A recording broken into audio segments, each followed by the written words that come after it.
Assalamu алейкум, урматтуу көрөрмандар. Көк бөрү сүйүүчүлөрү, Норус турнири бүтүп, бардык жыйынтыктарды чыгардык. Эми кезек 9 май турниринде. Учурда командалар акырындык менен даярдыктарын баштады.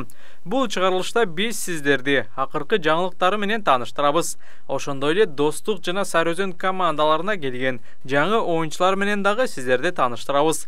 Алгач жеңиш майрамына арналып өтө турган мелдеш кайда болот деген суроого жооп берели.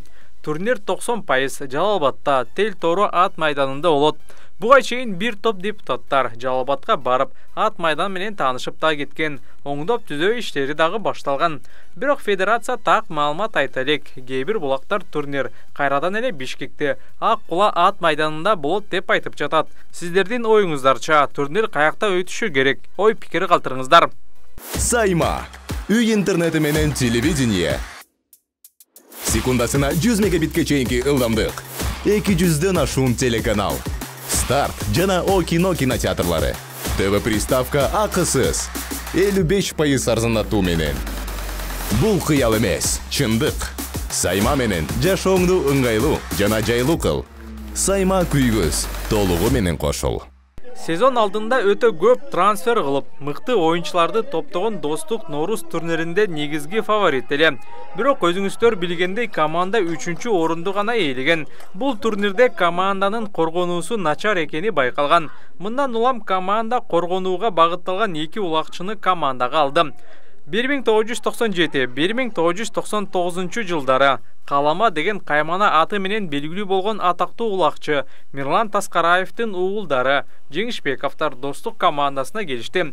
Бул тууралуу команда расмий түрдө маалыматты жар салды.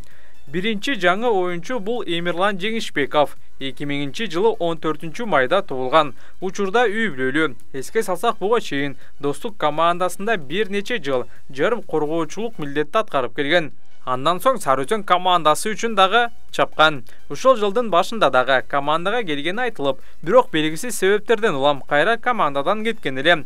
Экинчи жаңы оюнчу Элдияр Жеңишбеков 2004 жылы 17 мартта туулган. Учурда бойдок. Буга чейин Ала Тоо командасында коргоочу милдетин аткарып, оюн көргөзүп келген. Бул эки оюнчу келген соң ким командадан кетти деген суроо пайда болот. Бирок Достук азыр расмий ким кеткенин айта элек. Бирок эки коргоочу командадан кетери түшүнүктүү. Болжолдуу түрдө Адилет Атисбекулу менен Марлис Койгелдиев командадан кетиши мүмкүн деген ойлор бар. Сиздер кандай ойлойсуздар? Командадан ким кетиши керек? Жана жаңы келген Эмирлан менен Элдияр Достукту күчтөй алабы? Пикир жазыңыздар. Сарыөзөн командасы да 9 майга даярдыкты баштады. Команда 3 апрель күнү Сокулуктагы ат майданда аттарды кароодон өткөрүп, алгачкы машыгуусун жасады. Команданын оюнчулары бул ирет ынтымакка жакшы туруштук беребиз деп жатышат. Ошол эле учурда командада дагы өзгөрүүлөр болуп жатат. Сарыөзөн дагы жашарды. Командага Эрбол Мирланбекулу кошулду. Командадан ордун Рамзат Бүкүнбаев өткөрүп берди. Өз кезегинде Рамзат Бүкүнбаев Сарыөзөн командасынын машыктыруучусу болуп кала берет. Эрбол буга чейин чүй жаштары менен 2022 жылы Таласта өткөн чемпионатта 1-чи орунду алган. 2021 жылы Сарыөзөндө ойноп кеткен. Анда оюнчу Арнольд аттуу аргымакта ойноткон. Бул улакчынын келиши Сарыөзөндү күчтөй алабы? Негизи Сарыөзөнгө кайсы оюнчулар келиши керек? Пикир жазыңыздар. Оюнчуларга гана эмес, аттарга дагы өзгөчө көңүл бурган ынтымак командасы өз даярдыктарын аттардан баштады. 5 апрель күнү ынтымак командасынын жетекчилиги аттар менен таанышып, 9 май турнирге аттарды даярдоого аракетин баштады. Ал эми оюнчулар болжолдуу түрдө 15 мартта Бишкекке келип даярдыкты улантышат. Ошондой эле жогорку лигадагы дагы бир команда Ысык көлдүн Мурас Жааты дагы сборду 5 апрелде баштады.